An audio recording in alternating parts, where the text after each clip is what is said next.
Muito bom dia a todas e todos, aos que estão aqui no plenário e aos que estão também remotamente. Declaro aberta esta mesa redonda da Comissão de Direitos Humanos, Minorias e Igualdade Racial, em alusão ao Dia Mundial da Liberdade de Imprensa. Este evento decorre da aprovação do requerimento número 42 de 2025, de minha autoria. Farei minha breve audiodescrição para as pessoas cegas e com baixa visão que estejam nos assistindo. Peço que os demais integrantes da mesa façam o mesmo antes de iniciarem suas falas. Falo fora do microfone para que, se houver alguém no plenário, possa identificar de onde vem a minha fala. Eu sou um homem branco, de cabelos castanhos escuros, estou usando óculos, estou usando um terno azul, uma camisa azul clara, azul escuro meu terno, meu paletó, uma gravata também azul marinho, com uns detalhes vermelhos. É isso, tenho nas minhas mãos aqui, que falo meio que movimentando, tenho nas minhas mãos um anel preto de tucum, que é um anel de compromisso com os mais empobrecidos do meu país. Este plenário está equipado com tecnologias que conferem acessibilidade, tais como aeromagnético, Bluetooth e sistema FM para usuários de aparelhos auditivos. Além disso, contamos com o serviço de intérprete de Libras. Informo que este evento está sendo transmitido via internet e o vídeo pode ser acessado pela página da comissão www.câmara.leg.br/cdhm, no site da Câmara dos Deputados e pelo canal da Câmara dos Deputados no YouTube. É importante também ressaltar que, a partir da página da comissão, todos os cidadãos e cidadãs podem participar de debates interativos online em todos os eventos da comissão, enviando perguntas que, ao final, serão submetidas à mesa para manifestação dos convidados. Nessa reunião, teremos participações presenciais e também por teleconferência. O registro de presença dos parlamentares se dará de forma presencial, no posto de registro biométrico deste auditório. Os parlamentares que fizerem uso da palavra por teleconferência terão sua presença registrada. Esclareço que o tempo concedido aos expositores será acordado com eles próprios de 7 minutos. Após a fala dos expositores, abriremos a palavra aos deputados por ordem de inscrição por até 3 minutos. Convido para compor a mesa de debates a senhora Samira de Castro Cunha, presidenta da Federação Nacional dos Jornalistas, a FENAGE. Tomar assento aqui à mesa conosco.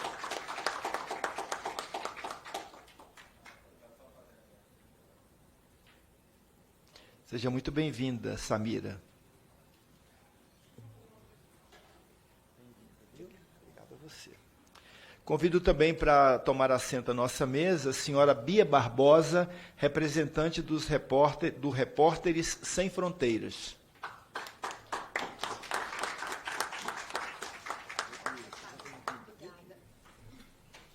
Também para tomar assento à nossa mesa o senhor Victor Frank, representante do Observatório Nacional de Violência contra Jornalistas e Comunicadores, da Secretaria Nacional de Justiça, Senajus, do Ministério da Justiça.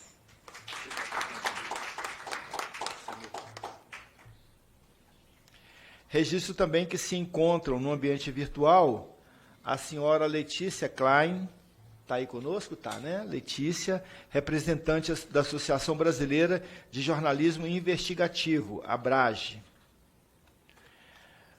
E também, para minha alegria que vê-lo na tela, o meu querido amigo, o jornalista Otávio Costa, presidente da Associação Brasileira de Imprensa. Prazer, Otávio, ter você aqui conosco. Também conosco está aqui Marina Pita, secretária de Comunicação Social da Presidência da República. Ela está com o vídeo fechado, mas seja muitíssimo bem-vinda, Marina.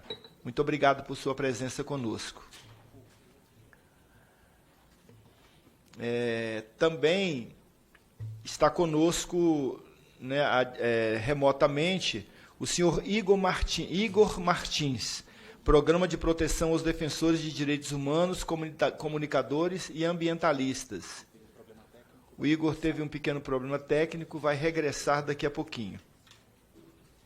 Nós hoje estamos aqui nessa nossa mesa redonda, apresentando também aqui, recebendo o relatório de 2024 da violência contra jornalistas e liberdade de imprensa no Brasil.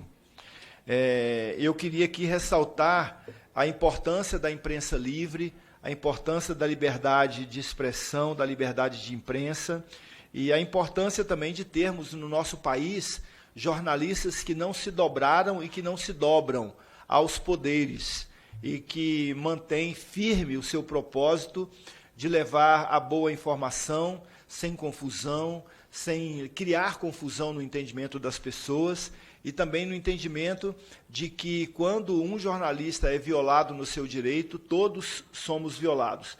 Eu disse todos somos, e eu não sou jornalista. Todos somos é para dizer que também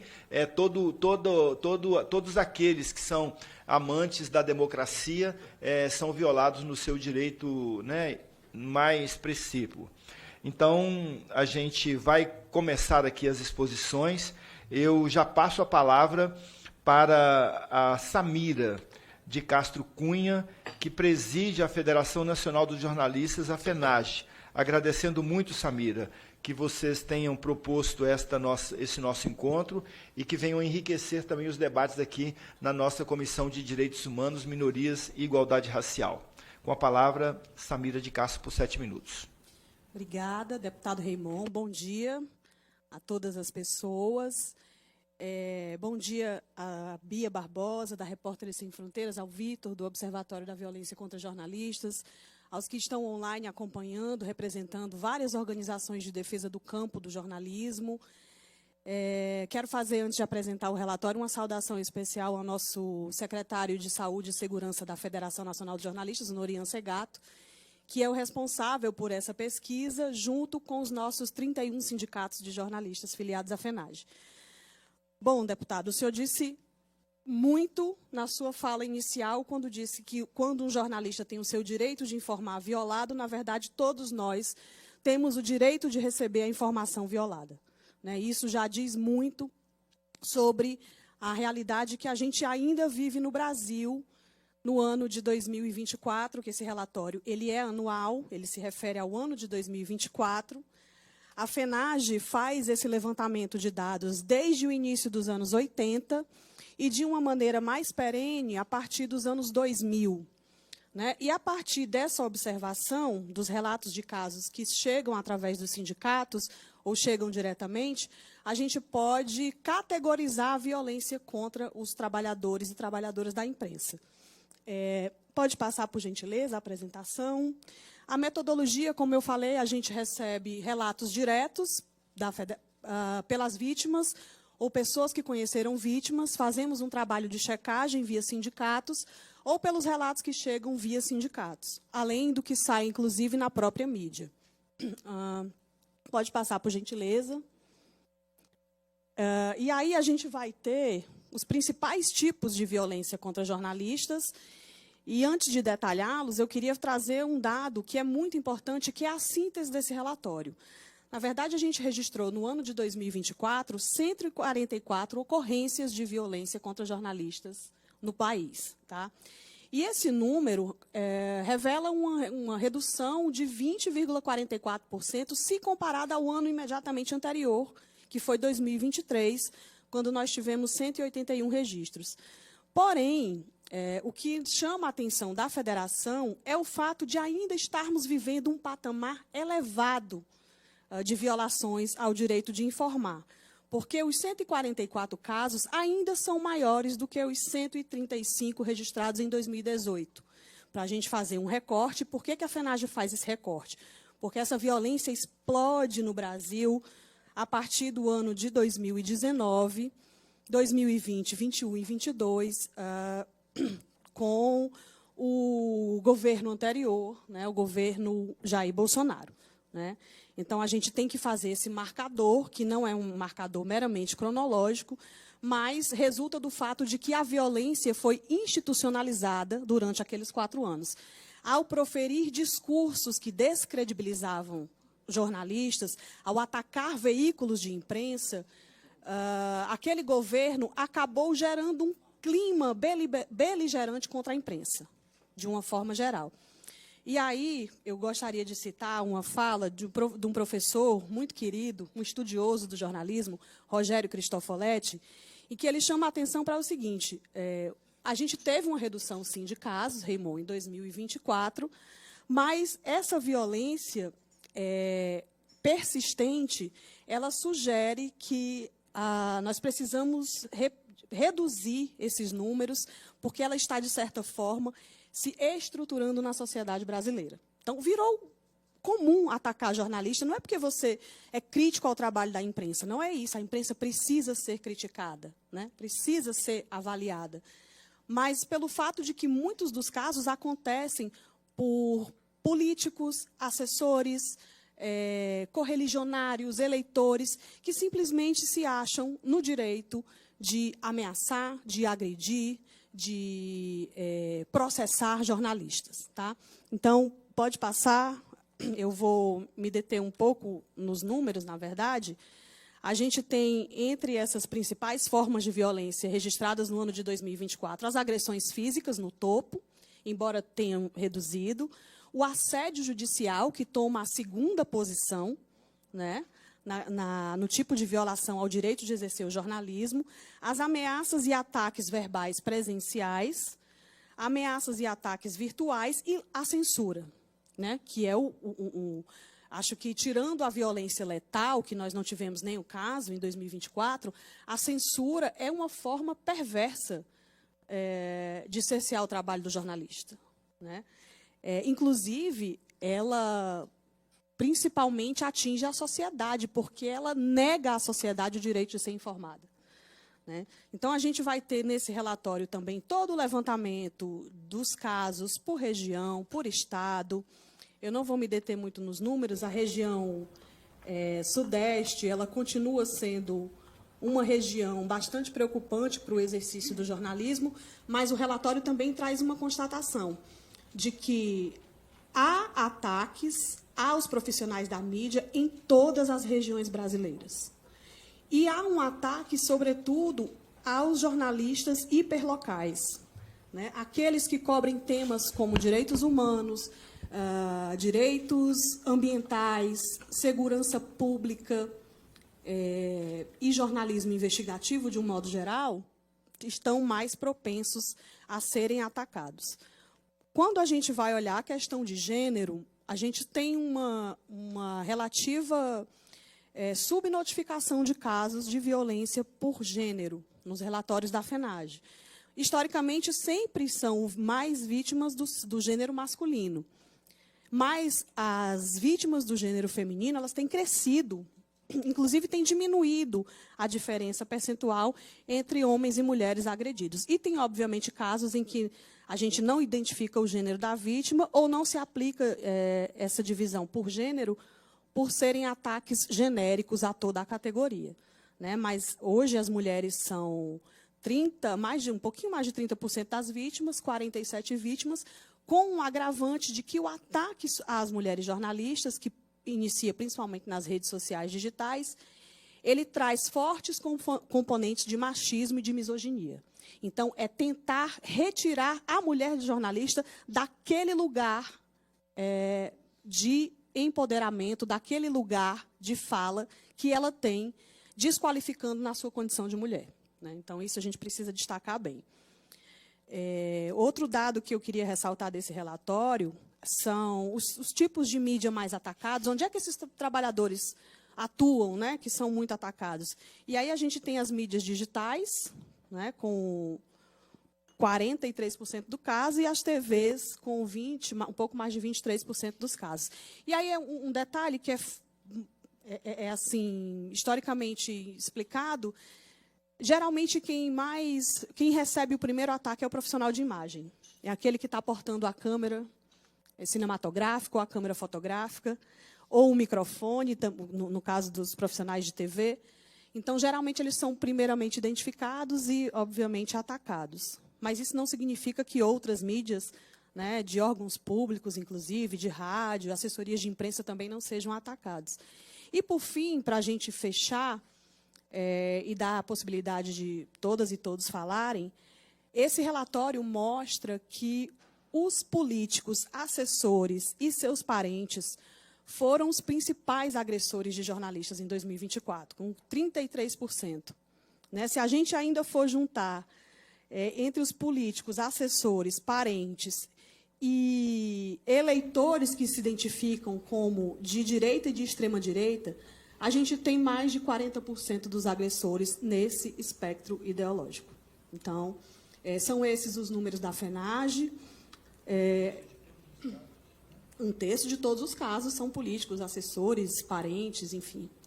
E a gente traz esse relatório chamando a atenção da sociedade de que a gente precisa resguardar o exercício do jornalismo, precisa garantir, proteger o profissional que está na ponta, porque é um direito da sociedade ser informada. Então, eu fico muito feliz que o Observatório da Violência tenha comparecido a essa audiência, porque é uma primeira iniciativa do olhar público para a questão do exercício do jornalismo e da liberdade de imprensa no país. Né?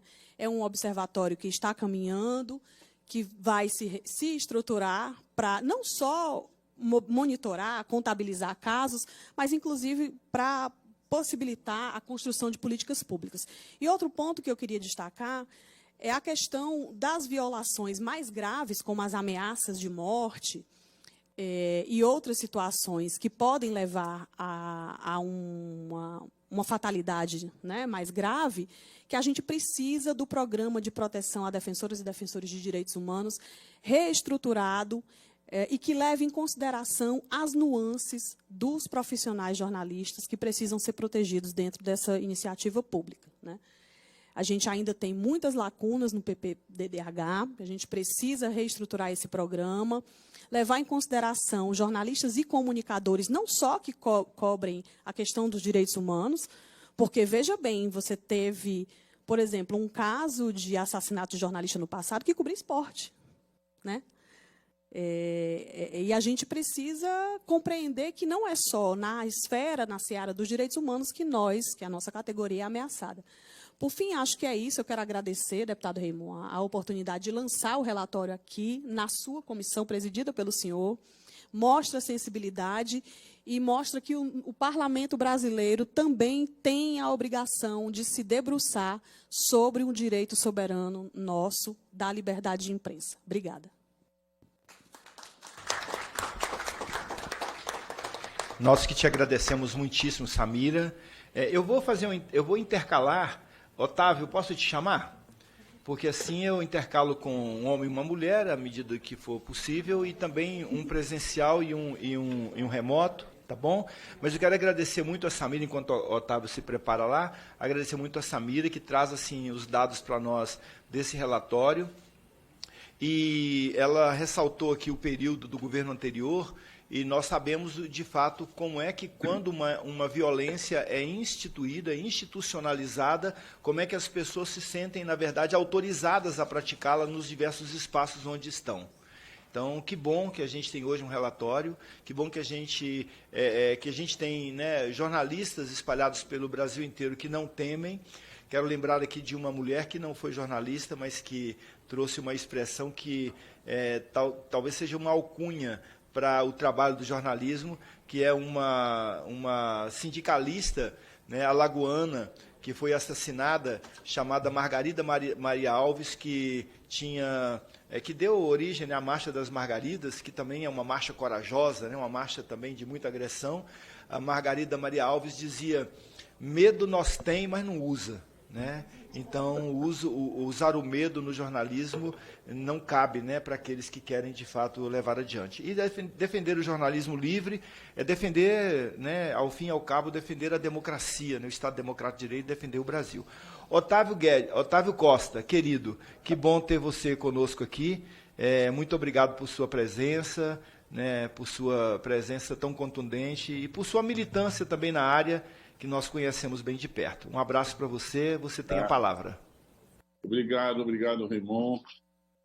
Para mim, realmente é uma honra estar participando aqui dessa audiência. E agradeço também a Samira o convite à BI, indicação da BI. A BI, como se sabe, eu costumo afirmar, é a casa dos jornalistas, mas é a casa da democracia. E agora mesmo, no sábado, o deputado Raymond fez um evento aqui que reuniu mais de 2.000 pessoas.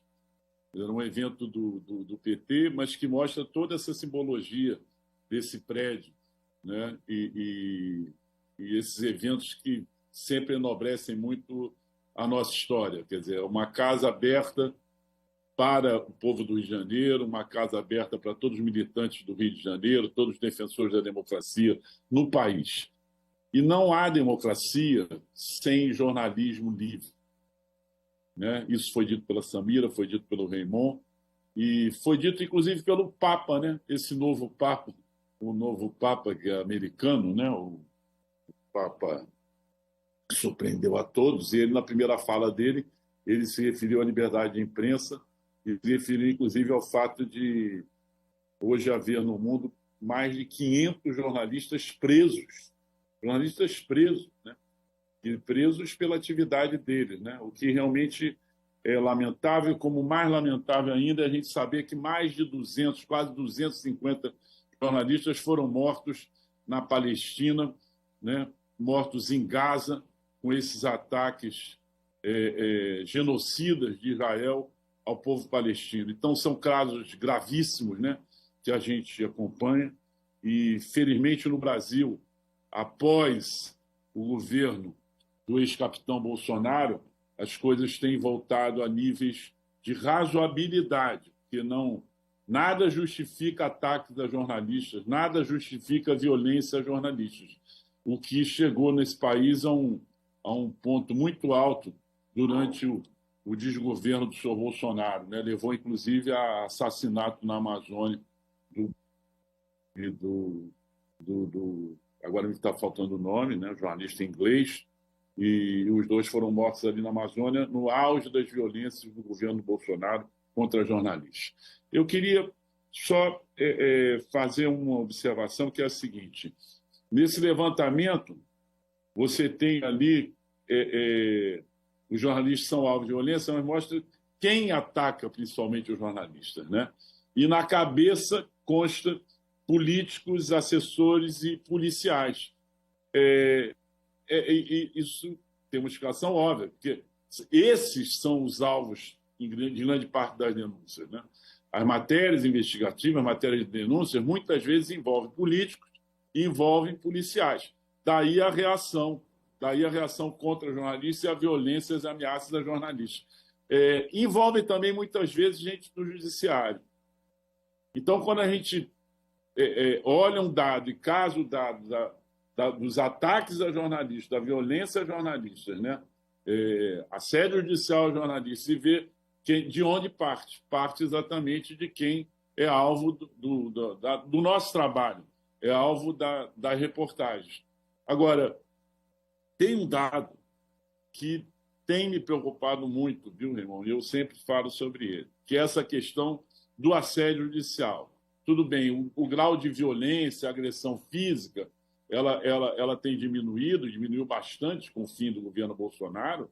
Afinal de contas, o próprio presidente Lula tem uma relação extremamente respeitosa com a imprensa, sempre teve, e isso mudou o ambiente, né, de trabalho dos jornalistas, principalmente jornalistas no país que cobrem política.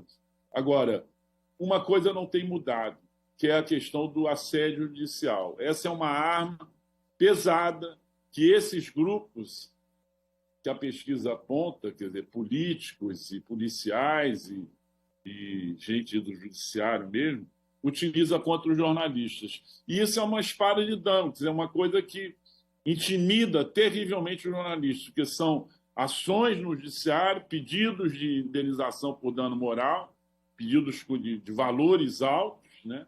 E que tentam impedir que o jornalista exerça ele com liberdade, né?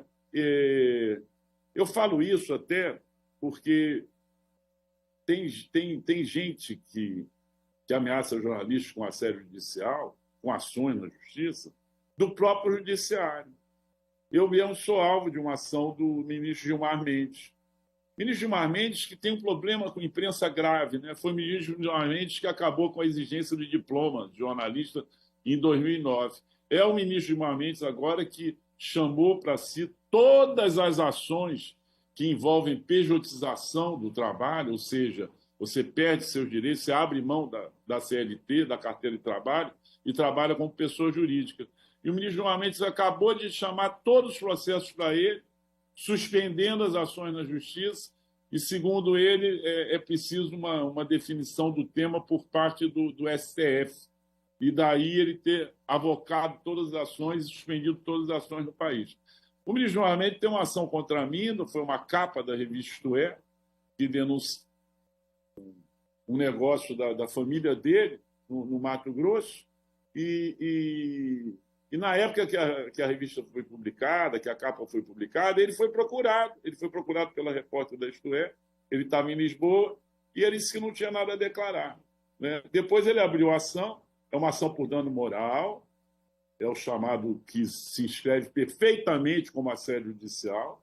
Ele pedia, na origem, R$150 mil de indenização. Eu costumo brincar, acho que o ministro Gilmar Mendes acha que o jornalista é rico, né? Ou que o ministro acha que o jornalista tem padrão do judiciário. Não temos. Somos assalariados e vivemos grande parte do jornalismo com grande dificuldade. Mas ele pede essa indenização de R$150 mil, com base em dano moral. Ele perdeu em primeira instância, perdeu em segunda instância no Tribunal de Justiça do Rio de Janeiro, perdeu no STJ. Mas aí ele entrou com um recurso especial, que Raymond, que conhece bem o direito, eles chamam de RESP, né? É o chamado RESP, que eles tratam disso no STJ, no STF, e logo na primeira reação não foi reconhecido o pedido dele, mas agora, recentemente, foi reaberto e vai a julgamento no dia 3 de junho. Agora, imagine o seguinte, só para encerrar essa fala. É uma ação movida por um ministro do STF contra um jornalista. É a maior autoridade do judiciário desse país, contra um jornalista. E aí eu fico pensando aqui, quer dizer, o que pode ser a decisão dos demais ministros do STJ diante de um recurso de um ministro que já foi, inclusive, presidente do STF, né? O ministro Gilmar Mendes. Então, esse, para mim, é uma questão chave. Inclusive, o Observatório do Senajus tem tratado desses casos, né? No Rio de Janeiro, nós temos também o Ministério Público Federal do Rio de Janeiro, que tem tratado das questões que envolvem exatamente assédio judicial contra jornalistas. Ou seja, a gente está voltando à normalidade, mas nós temos que realmente limitar, o STF já discutiu esse tema, limitar ao mínimo possível o assédio judicial. É lógico que as pessoas se sentem prejudicadas podem entrar na justiça contra jornalistas, mas não por qualquer motivo. Não por qualquer motivo. E não usando quase que esse abuso de autoridade, que significa membros do próprio judiciário recorrer ao judiciário contra jornalistas, como tem sido feito com muita frequência. É isso, e repito as palavras de Raymond, as palavras de Samira. Não há democracia sem liberdade de imprensa. Não há democracia sem a garantia do livre exercício de nossa profissão. Muito obrigado. Obrigado, Raymond. Um grande abraço. Muito obrigado, querido Otávio Costa. Prazer grande sempre ouvir você. E nosso ombro, viu, na luta, nessa luta tão bonita, nossa solidariedade, nosso companheirismo. Nós vamos agora passar a palavra para Bia Barbosa, representante do Repórteres Sem Fronteiras, que está aqui presencialmente conosco. Bia, muito obrigado por sua presença, viu? Você tem aí o microfone aberto para você. Muito obrigada, deputado Raymond. Bom dia a todas as pessoas. Fazer aqui a minha descrição também. Eu sou uma mulher branca, de cabelo castanho claro, na altura do ombro. Estou vestindo uma blusa azul, estampada, com as folhas verdes e laranja. e uso óculos. Queria agradecer muito o convite para Repórteres Sem Fronteiras estar aqui, deputado, e o espaço que essa comissão sempre abriu para essa agenda, tanto da liberdade de expressão como da liberdade de imprensa. Eu acompanho os trabalhos da comissão há bastante tempo e, sem dúvida nenhuma, esse é um porto seguro para a gente trazer demandas e questões da sociedade com a receptividade sempre importante dos parlamentares dessa comissão. A Repórteres Sem Fronteiras é uma organização internacional que celebra 40 anos esse ano. Ela foi criada na França em 1985, mas ela é uma organização internacional hoje que atua em todo o mundo com escritórios regionais, e a gente tem um escritório que fica aqui no Brasil, que é responsável pela América Latina.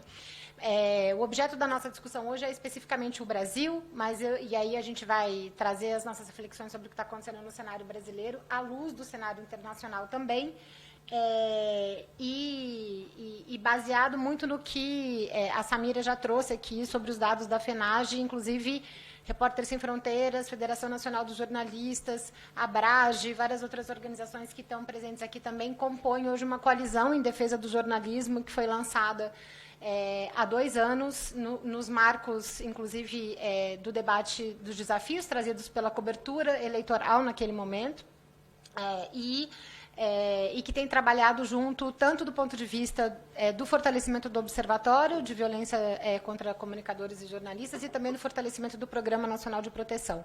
Então, a gente entende que, apesar da situação do Brasil vir melhorando, né, principalmente desde 2023. A gente ainda vive um quadro histórico de problemas estruturantes para a violência e para o exercício do jornalismo em geral na nossa sociedade. E aí eu queria compartilhar a primeira informação com vocês que a gente lançou recentemente, esse mês, no dia 2 de maio, no marco do Dia Mundial da Liberdade de Imprensa, a Classificação Mundial da Liberdade de Imprensa que a Repórteres Sem Fronteiras produz anualmente. Está disponível para quem quiser entrar e conhecer todos os dados no nosso site. O Brasil subiu de posição em relação ao ano passado, mas ainda se encontra numa posição que é considerada preocupante para o exercício da atividade jornalística no Brasil. A gente ocupa a posição 63 em 180 países. Então, se a gente pensar que a gente está entre as 10 maiores economias do mundo, se a gente acaba de presidir o G20, a gente está na posição 63 quando a gente fala de liberdade de imprensa, mostra o tamanho do déficit que a gente ainda tem para enfrentar essa questão. E, apesar do Brasil ter subido de posição, a gente tem alguns subindicadores muito preocupantes quando a gente olha a composição para essa nota final do Brasil. O pior indicador que a gente tem hoje, utilizado para produzir o ranking global da Repórteres Sem Fronteiras, é o que a gente chama de indicador social, em que o Brasil ocupa a posição 86. Esse indicador é um indicador que ele mede a partir da percepção dos jornalistas, dos especialistas, dos pesquisadores que respondem esse questionário, ou seja, não é uma avaliação que a Repórteres Sem Fronteiras faz. Ele mede, por exemplo, a percepção da sociedade em relação a um discurso pluralista no debate público. Ele mede o medo e a autocensura que é gerada nos comunicadores e nos jornalistas em função de coberturas que eles possam vir fazer. O medo de represálias de políticos, como Samira bem trouxe, mas também de religiosos, de militares. Ele mede se os comunicadores e jornalistas são alvo de discurso de ódio, de campanhas de estigmatização. Então, quando a gente olha, esse é o pior indicador que o Brasil enfrenta hoje. Mas a gente também tem outros indicadores que são preocupantes, como o indicador econômico, que fala, por exemplo, das condições de sobrevivência dos meios de comunicação no Brasil.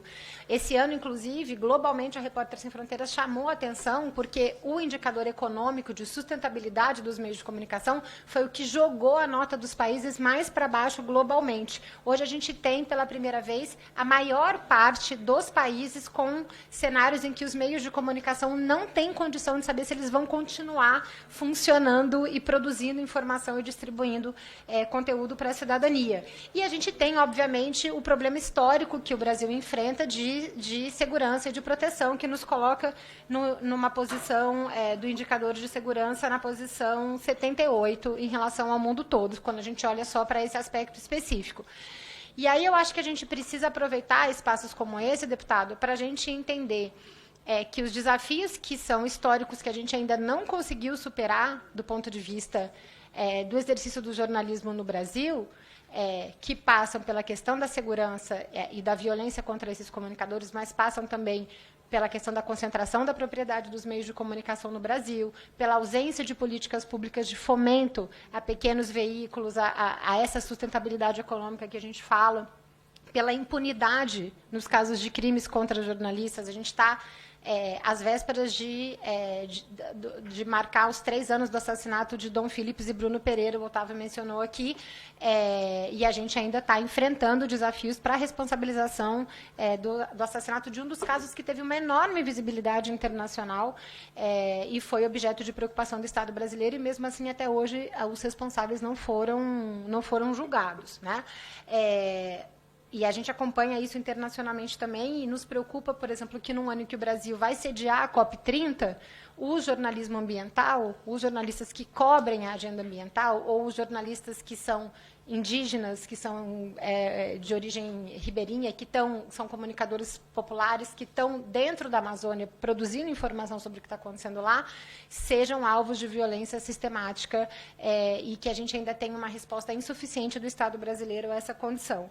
Mas a gente soma os desafios históricos que o Brasil tem no campo do exercício da atividade de imprensa com os novos desafios que são trazidos. E aí eu queria trazer um pouco algumas reflexões que a Repórteres Sem Fronteiras tem feito internacionalmente sobre isso, porque esses novos desafios também têm sido obstáculos muito significativos para o trabalho de jornalistas e de comunicadores aqui no Brasil.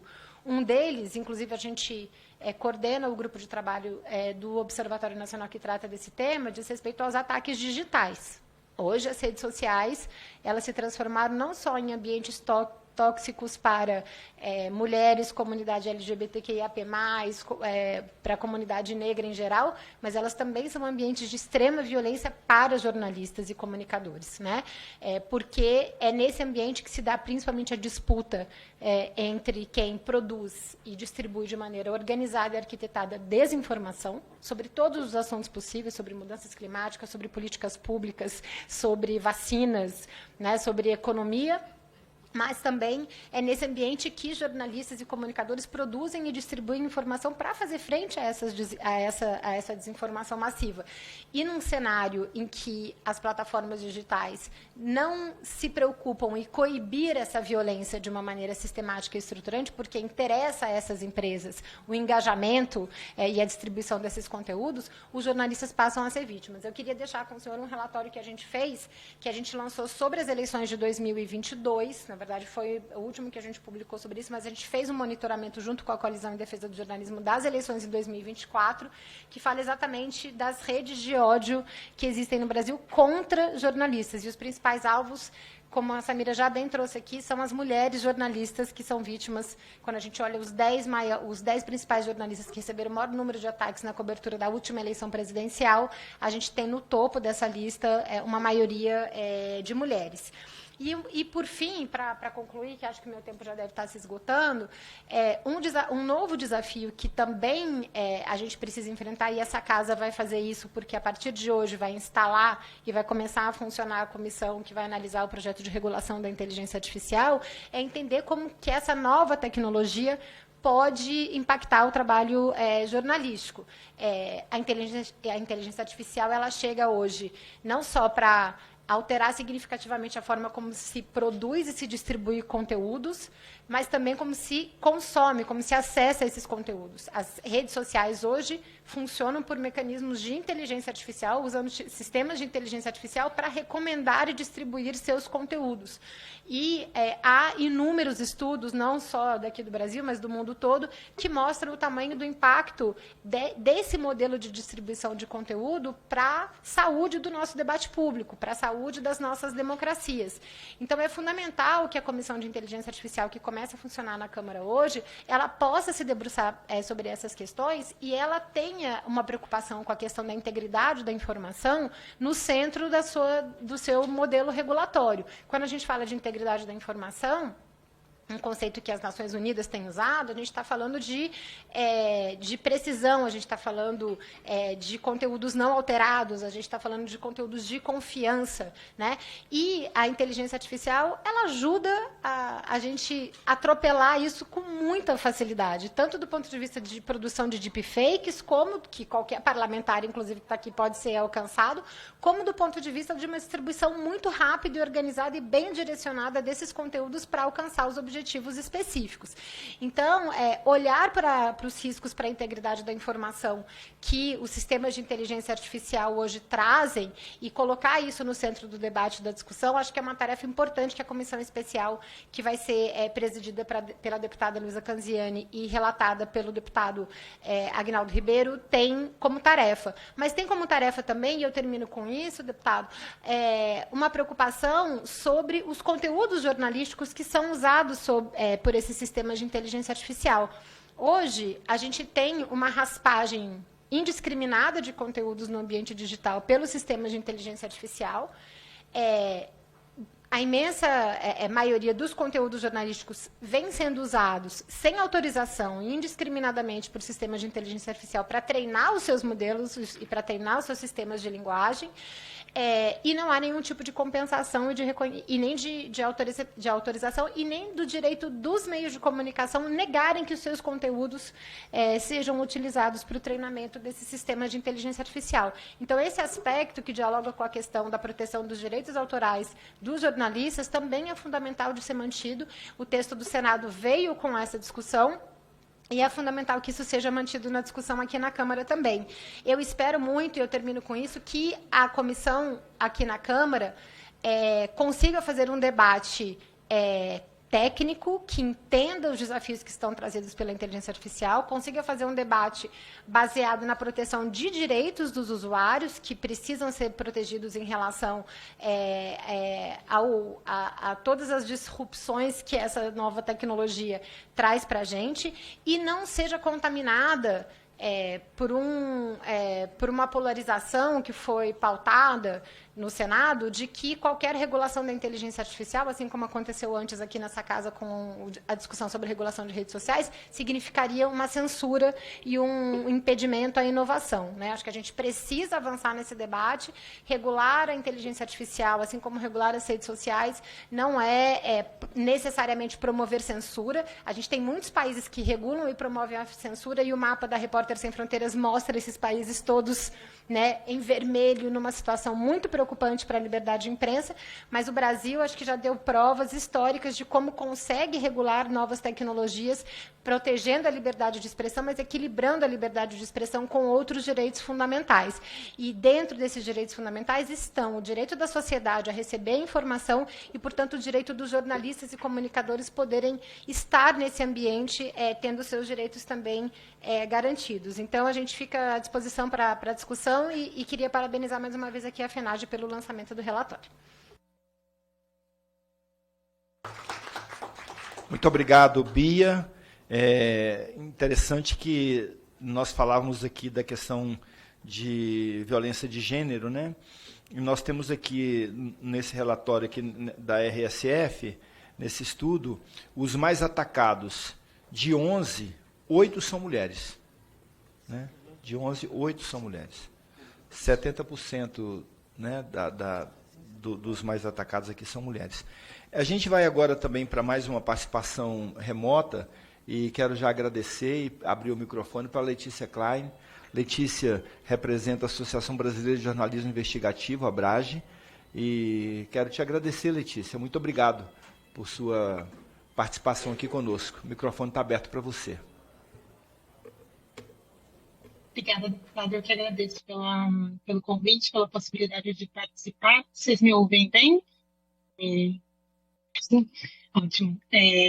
Eu vim aqui representando a Associação Brasileira de Jornalismo Investigativo, a ABRAGE, substituindo a Kátia Brembati, presidente que não pôde estar, mas para a gente é muito importante estar participando desse momento. Acho que esse mês é muito emblemático para a gente falar sobre liberdade de imprensa, e sempre é super importante ter esses espaços de diálogo mais amplos sobre o tema.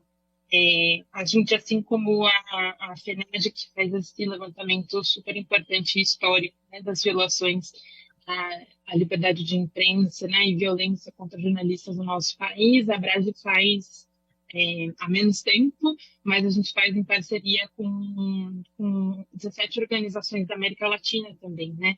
E isso nos ajuda a compreender como que essas tendências, acho que a Bia levantava essas questões, né? Como essas tendências vão se dando regionalmente e também refletindo aqui no nosso país. Eu queria sobre essas novas tendências que a gente tem observado no país e quais lições que a gente pode tirar um pouco delas, né? A gente falou muito de que a violência contra jornalistas não foi inventada pela última gestão, né, do governo federal, mas realmente alterou um pouco o nível e o patamar da violência e principalmente na naturalização dessa violência dentro da sociedade, né? Acho que a gente tem observado nos últimos anos uma tendência que tem se reforçado de diminuição dos números de casos, isso aparece no monitoramento da Abrage também, mas isso gera também um aumento proporcional das categorias de violência mais grave. Então, a gente fala menos de discursos estigmatizantes feitos pelas altas autoridades, né, do executivo, mas fala muito de tentados assédio de veículos, por exemplo, ameaças de mortes a jornalistas, a repórteres que estão prestes a fazer uma entrada ao vivo sofrem um atentado, uma tentativa de violência física, e isso tudo é muito preocupante para a gente, por uma outra tendência que a gente também tem observado no nosso monitoramento, que é o aumento dos ataques por agentes civis, né? Não só agentes públicos ou autoridades, funcionários públicos. Isso reflete algo que a gente já vinha observando de muito tempo, que é essa mobilização da opinião pública contra a imprensa, né? De descredibilização da imprensa, seja através das redes sociais, seja através do discurso de políticos, parlamentares e, enfim, em diversas esferas, e que isso reverberou realmente em uma população que tem manifestado um ódio contra o trabalho de repórteres e jornalistas de diversas formas, né? Esse ódio se reflete, como eu falei, às vezes nas ruas, em repórteres que estão fazendo o seu trabalho ao vivo, às vezes nas redes sociais, né? Que é isso que a Bia também comentou dessa questão da violência digital. Eu acho que a violência digital, ela tem se somado muito a outras camadas de discurso de ódio que já proliferam com muita naturalidade, né, e com muita facilidade pelas redes sociais, elas vão se somando a camadas de violação da liberdade de imprensa. Então, o machismo, a misoginia, o racismo, todas essas são camadas de violência que se somam à tentativa de silenciamento do trabalho dos jornalistas. Por isso que acho que é sempre importante quando a gente fala, né, do combate à violência online contra jornalistas, de olhar isso de uma maneira interseccional, né, observando as diversas camadas que essa violência pode tomar. Mas também há um outro tipo de violência que talvez seja mais velado, que a gente comentou aqui, que é a questão do assédio judicial, né? São processos judiciais que aparecem como processos legítimos, mas que na verdade não são. Eles não são uma tentativa, como todo processo de buscar reparar um direito, de tentar reverter alguma situação, alguma ofensa. Eles são, em si, o próprio processo se torna uma forma de ameaça velada. E a gente, na verdade, tem um monitor de assédio judicial que contabilizou nos últimos 15 anos 650 processos judiciais em que a gente verificou todas as categorias. Então, não são 650 processos contra jornalistas, são processos em que a gente identificou o uso abusivo de medidas, de estratégias processuais, de pedidos, ou desse uso do desequilíbrio de forças, né? Seja um desequilíbrio político, jurídico, até econômico, associativo, né, de grandes corporações que mobilizam ações em massa contra os jornalistas, mas que às vezes em uma única ação já conseguem fazer um silenciamento individual e coletivo que é muito importante que a gente precisa olhar e desenvolver maneiras de combatê-lo, né?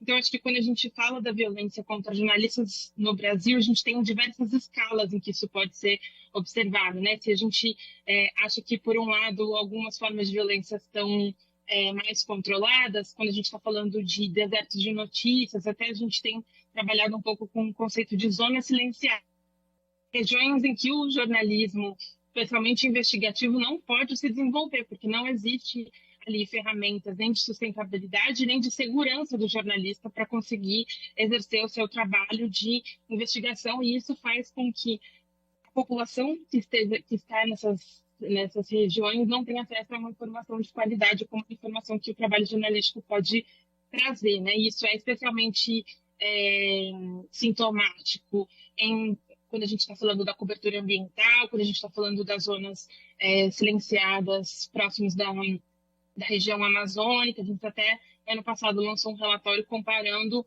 um pouco a realidade do Brasil e da Colômbia, fronteiras ali na Amazônia, para observar como, na verdade, na cobertura ambiental é até difícil da gente conseguir monitorar essa violência, porque os jornalistas não têm capacidade nem de denunciar de tão ameaçados que estão pela situação que vivem. Então, eu acho que as lições que ficam para nós sobre isso é de como a gente deve, por um lado, reforçar a alfabetização midiática e o entendimento da população sobre a importância do jornalismo, né, como uma importância de defesa da democracia. Acho que isso é fundamental, já que a gente tem observado que os cidadãos são os principais agressores. Mas só para finalizar também, deixar como é importante a gente também fortalecer as políticas públicas de proteção, de acolhimento, de monitoramento e endereçamento dessas denúncias, né? Seja pelo observatório que a gente tem aqui representado, pelo Programa de Proteção de Defensores de Direitos Humanos, que precisam acolher os comunicadores também, e outros agentes do poder público também, que é super importante de contar com o apoio. Então, acho que já está estourando o meu tempo aí, mas eu queria agradecer a possibilidade de participar desse debate e ficamos à disposição. Obrigada.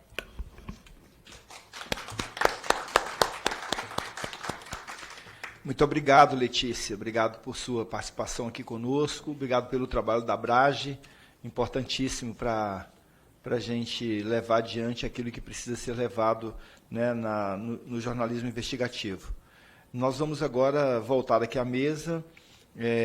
Queremos aqui agora ouvir e agradecer já a presença entre nós do Vitor Frank, representante do Observatório Nacional da Violência contra Jornalistas e Comunicadores, da Secretaria Nacional de Justiça, Senajus, do Ministério da Justiça. Ô, Vitor, muito obrigado por sua presença. Microfone aberto para você, fique à vontade. Bom dia a todas as pessoas. Vou fazer uma autodescrição também. Sou um homem branco, o cabelo castanho também, tenho uma barba fechada, estou usando um terno azul marinho e uma gravata de bolinhas brancas, a gravata é preta de bolinhas brancas. Presidente Raymond, queria cumprimentar Vossa Excelência pela iniciativa nesse Dia Mundial da Liberdade de Imprensa. Na verdade, todo mês de maio, né, os colegas da imprensa nos lembram, né, que essa é uma data, um mês, para lembrar sobre todas as formas dessa atividade, né? Cumprimentar a Bia, do Repórteres Sem Fronteiras, cumprimentar a Samira, da FENAGE, os colegas Otávio, Marina, da Presidência da República, Otávio da ABI, né? Marina, da Presidência da República, Letícia, da Abrage, já são nossos parceiros, né, e parceiras no Observatório da Violência contra os Jornalistas. Eu agradeço esse espaço justamente para fazer uma apresentação, né, porque como é uma estrutura muito nova, né, deputado, uma apresentação, eu acho que faz parte aqui também dar visibilidade, né, para essas estruturas que o Estado brasileiro tem. E eu estava conversando com a Samira antes da audiência e é realmente um marco, né? É a primeira vez que o Estado brasileiro tem uma estrutura dedicada ao desafio, às especificidades da violência, né, contra jornalistas e comunicadores sociais. Então, vou pedir licença aqui para fazer uma leitura, deputado, e depois a gente pode seguir com os debates. o Observatório da Violência contra Jornalistas foi instituída por portaria do ex-ministro da Justiça e Segurança Pública, Flávio Dino, de 16 de fevereiro de 2023, que criou o órgão permanente na estrutura do Ministério da Justiça e Segurança Pública no contexto e como resposta aos atos antidemocráticos do 8 de janeiro. As competências do observatório, as nossas colegas já mencionaram um pouco aqui, mas elas são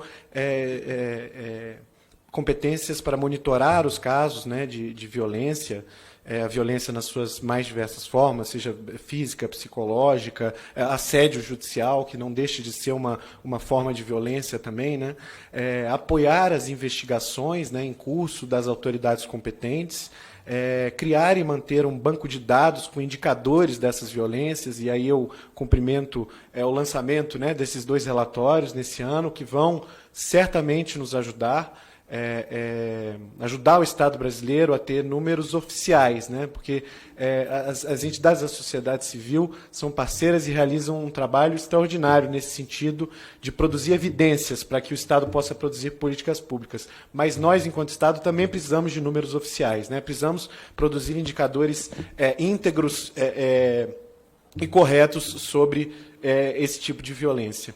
E, como os colegas também falaram, a sugestão de adoção de políticas públicas baseadas nesses dados, né? Então, o Observatório foi criado no início de 2023, portanto, no início do governo, e desde o início da atual gestão do Ministério, né, sob coordenação do secretário Nacional de Justiça, Jean Queijo Ema, que eu estou representando aqui hoje, nós empenhamos os esforços para organizar a estrutura desse observatório, né? Então, nós avaliamos a necessidade justamente pela demanda que nos chegou da sociedade civil e a nossa responsabilidade, e eu diria até obrigação, deputado, de dar uma resposta à altura, né, da demanda que as entidades nos trouxeram. Nós precisamos avançar justamente na segurança normativa desse órgão do Ministério da Justiça e Segurança Pública, né? Para conferir previsibilidade e consistência às suas ações, né? Para que a legitimidade do Observatório da Violência, que eu acredito também após essa audiência aqui vai reverberar, o objetivo aqui também é dar visibilidade para esse órgão, né?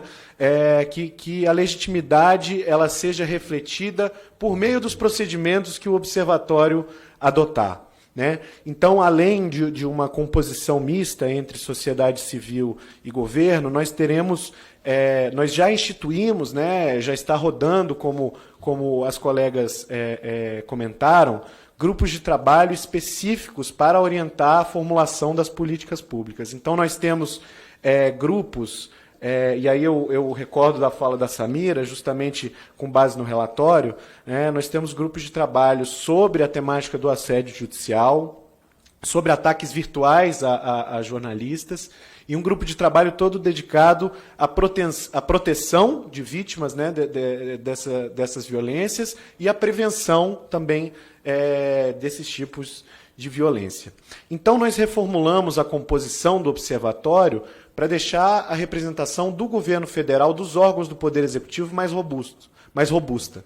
Então, hoje nós temos pastas e unidades administrativas que são afetas diretamente ao tema, como a Marina Pita, aqui, diretora, né, para a promoção da liberdade de expressão da SECOM da presidência, mas também nós temos pastas transversais, se não me engano foi a Bia, né, que comentou sobre a atividade, né, de jornalistas hiperlocais, de comunidades indígenas, comunidades ribeirinhas. Nós temos o Ministério dos Povos Indígenas representado no nosso colegiado. O Otávio da ABI lembrou do caso, né, do Bruno e do Dom Phillips também, né, que é um caso que a gente acompanha junto com o Ministério das Relações Exteriores, que também está representado. E nós temos também uma articulação muito forte com a Controladoria Geral da União, no sentido de que o nosso canal de denúncias do Observatório hoje é o canal de denúncias único do Poder Executivo Federal, que é o Fala BR, que já é um canal consolidado, com previsibilidade, com regras próprias, que roda desde ali depois de 2011, né, com a edição da Lei de Acesso à Informação pela presidenta Dilma, e também com a Advocacia Geral da União, porque a Advocacia Geral da União instituiu, e o decreto é do presidente Lula, né, o Observatório da Democracia, que tem entre os seus eixos, um dos seus eixos, a proteção da liberdade de expressão, um direito constitucional. O decreto 11.716 de 2023 do presidente Lula.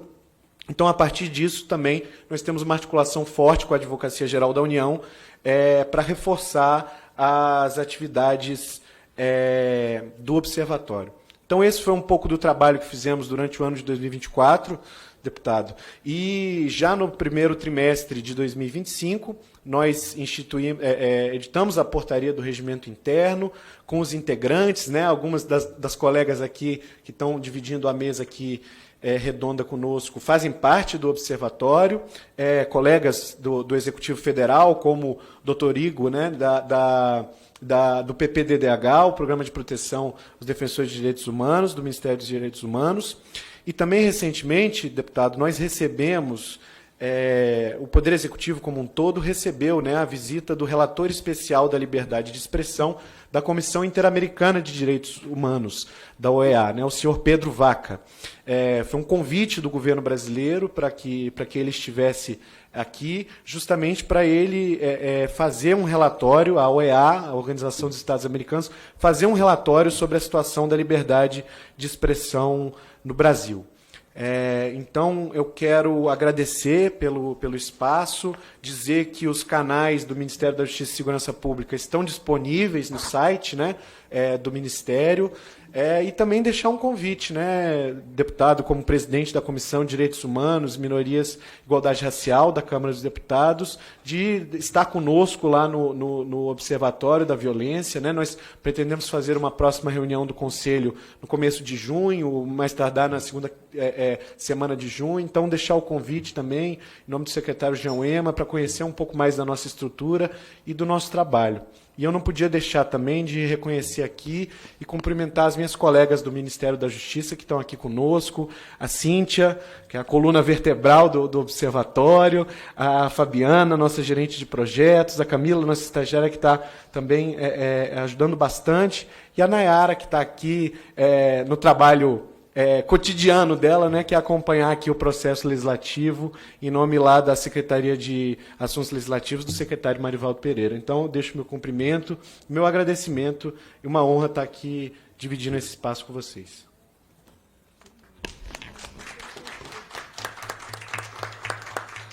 Muito obrigado, Vitor. E quão rico, né, a gente poder conhecer a estrutura do Observatório, da Secretaria, e também saber que estamos parceirizados na mesma luta, né? Então, agradecer muito a sua presença aqui conosco e sua fala comprometida. E vamos agora também para mais uma participação remota. A gente agradece muito a Marina Pita, que é da Secretaria de Comunicação Social da Presidência da República, da SECOM, e agradecer, viu, Marina? Obrigado por você estar conosco. E o microfone está aberto para você. Muito obrigada, deputado. É uma honra estar aqui com vocês. Vocês me ouvem bem? Ótimo. Então, em nome da Secretaria de Políticas Digitais da SECOM, eu queria agradecer a presença. A Secretaria de Políticas Digitais tem nos integrantes aqui dessa audiência pública grandes parceiros, especialmente porque a Secretaria ela tem essa atribuição que eu entendo que é única na história do Estado brasileiro, de promover a sustentabilidade do jornalismo. Então, e aí acho importante a gente dizer o que a gente entende como sustentabilidade do jornalismo e isso direciona um pouco o nosso trabalho. Então, além da questão de enfrentamento à violência contra jornalistas, no sentido de garantir a segurança, né, trabalho dos profissionais, a gente também entende a importância da viabilidade econômica do jornalismo.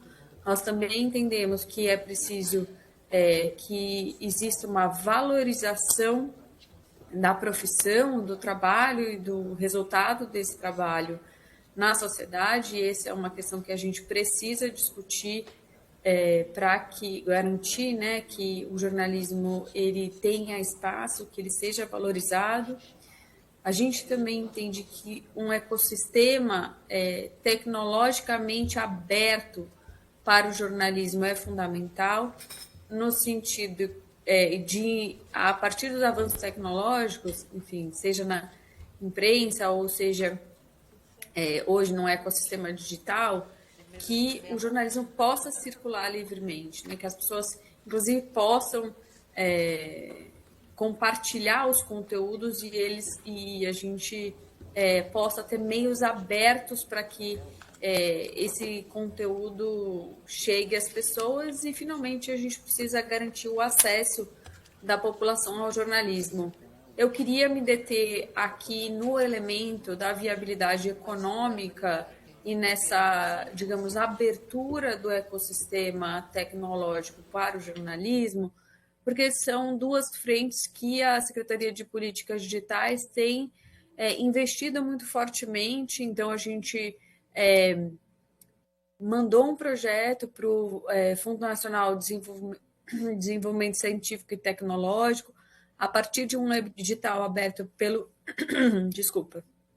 Ministério da Ciência, Tecnologia e Inovação, para a produção de evidências para uma política pública de sustentabilidade do jornalismo, focando muito em uma política de inovação, quer dizer, pesquisa, desenvolvimento, inovação, formação, e infelizmente a gente teve o projeto aprovado e nós estamos nesse momento nos trâmites com o CNPq, FINEP. A ideia é que essas pesquisas elas sejam executadas a partir da Superintendência de Estudos Econômicos e Sociais da Bahia, que a gente entende que precisamos de uma política que olhe para o jornalismo negro, periférico e independente de forma prioritária, que a gente tenha uma pluralidade maior de vozes, que a gente encontre caminhos para o jornalismo nascer e crescer. Então, a parte do nascer é muito importante. Quer dizer, a gente precisa de mais jornalismo. A gente precisa dele em locais onde não está hoje, né? E então essa iniciativa a gente vai buscar entender o campo, entender o ecossistema, né? As iniciativas de produção de informação, quem se entende como jornalista, quem se entende como produtor de informação, a gente está vendo novas formas de fazer isso, podcasts, a gente vai buscar entender como a juventude tem acessado e trabalhado o jornalismo, vamos entender como é que os sistemas de publicidade programática afetam o jornalismo hoje, a concentração de audiência e de recursos nas grandes plataformas digitais é uma questão. A gente precisa, acho que a Bia trouxe a importância de se discutir um modelo de remuneração pela mineração de dados e textos dos sistemas de inteligência artificial generativa para os titulares de obras, né, protegidas por direitos autorais, incluindo aí as obras jornalísticas, mas a gente também entende que as científicas, enfim, as artísticas. Então, acho que nesse escopo que a gente está discutindo como esse ecossistema ele está aberto e ele permite uma viabilidade econômica para o jornalismo. A gente também tem trabalhado na abertura do próprio sistema de publicidade da Secretaria de Comunicação Social, trabalhado em atualização de normas internas. Nós, então, publicamos em 2024 a Instrução Normativa SECOM número 4, que vai estabelecer regras para o credenciamento de agentes de veiculação de publicidade para potencialmente receberem publicidade do sistema de comunicação em nível federal, que inclui a administração direta e indireta. Nesse momento, nós estamos trabalhando na atualização da portaria de credenciamento, né, as regras de credenciamento, porque nós entendemos que é preciso que esse sistema esteja aberto, que todos tenham informação sobre como isso funciona, como é possível receber. O governo federal é o maior anunciante do país, de forma que, se a gente não oferece transparência sobre os processos e de como os veículos podem escolher ou não estarem cadastrados e em diálogo com as agências que atendem o Executivo Federal para receberem anúncios, seja das estatais, seja de políticas públicas, a gente entende que a gente não está garantindo a liberdade dos veículos, né? Porque é realmente um aspecto muito relevante. Então, a informação ela deve ser democrática e todos devem ter acesso, e essa ser uma escolha, e em nada isso deve interferir na linha editorial dos veículos. Então, a gente está trabalhando nesse sentido, a informação deve ser pública, não deve ter nenhum tipo de barreira, e nós acreditamos, então, que a partir desse olhar sistêmico para o jornalismo, a gente pode, de fato, avançar numa política de sustentabilidade do jornalismo, porque, afinal, a liberdade é também essa existência livre para poder fazer coberturas, enfim, que garanta que seja valorizada pela sociedade, que chegue até as pessoas. Então, acho que é essa visão sistêmica que a gente tem trabalhado aqui. Eu vou pedir desculpa, deputada Érica Cocai, é um prazer estar aqui, recebê-la aqui na audiência pública. Eu vou pedir licença, porque eu vou precisar dar continuidade aqui num trabalho, eu estou em São Paulo, e fico à disposição para demais esclarecimentos.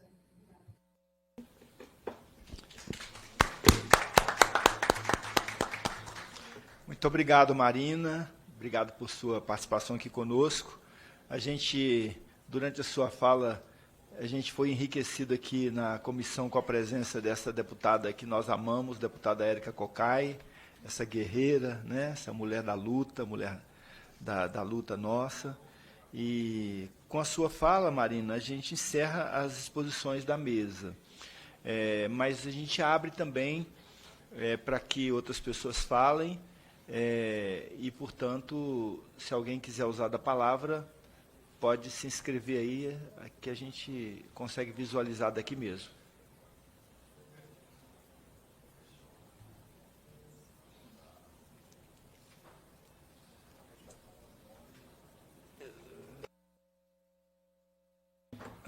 Acho que esse foi.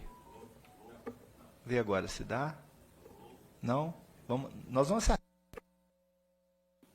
Agora sim.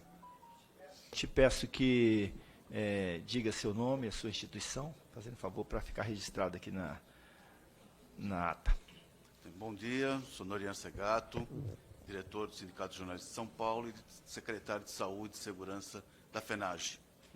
Aqui, cumprimento a Samira, nossa presidenta, o deputado Remon, muito obrigado por abrir esse espaço para essa audiência. O Vitor, né, que, representando o Observatório, mostra o compromisso do governo com essa nova política, muito diferente da política do governo anterior. E eu queria apenas ressaltar alguns pontos que já foram ditos aqui, mas que eu acho importante. Que existe uma rede de ataques aos jornalistas. A gente vê aqui os números, quem são os agressores, de onde eles partem. Mas aquele discurso de ódio que começa na internet, que começa com uma provocação, começa com um ataque misógino, né, ele se desdobra. Né? O processo que um parlamentar ou qualquer outro órgão vai contra um jornalista também se desdobra em ataques que deixam de ser virtuais e passam a ser físicos. Como a deputada Érica sempre costuma dizer, né, o discurso é a ponte entre, né, o pensamento e a ação. Então, isso vai tendo desdobramentos. E nós tivemos assim, vários casos. No nosso relatório, a gente, né, aponta alguns, né, desses casos. Um parlamentar que, durante uma sessão, mostrou a arma para um jornalista. Né? Ou outro que mandou o jornalista calar a boca. Falou, você não entende nada do que você está falando, cala a tua boca. E daí vai. Não tivemos nenhum assassinato registrado por conta do exercício da profissão. Mas tivemos casa de jornalistas baleada, tivemos carro, né, de equipes baleadas, tivemos ameaças de morte concretas. Então, existe, mesmo com o número tendo caído um pouco, o número total, ainda um clima de insegurança muito grande para a atividade jornalística. E eu destaco aqui também, como o Otávio Costa falou, a questão do assédio judicial, que tem crescido, né, tem nos preocupado bastante. Então, um dos casos mais emblemáticos aqui é o caso da Igreja Universal, né, que todo mundo precisa relatar, todo mundo aqui acompanha, né, e dizer novamente, quer dizer,